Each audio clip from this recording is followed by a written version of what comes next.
వైఎస్ఆర్సీపీ పునాదులు రక్తంలో మునిగి ఉన్నాయి.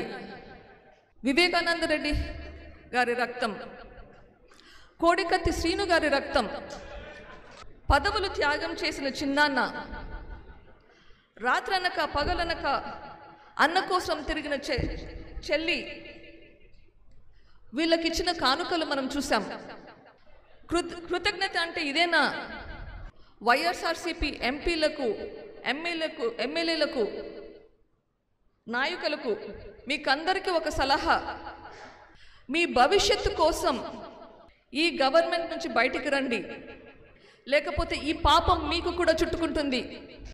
ఆయనతో పాటు మిమ్మల్ని కూడా ఊబిలోకి తీసుకెళ్తాడు. వివేకం సార్, ఆత్మసాక్షిగా సంకల్పం చేద్దాం.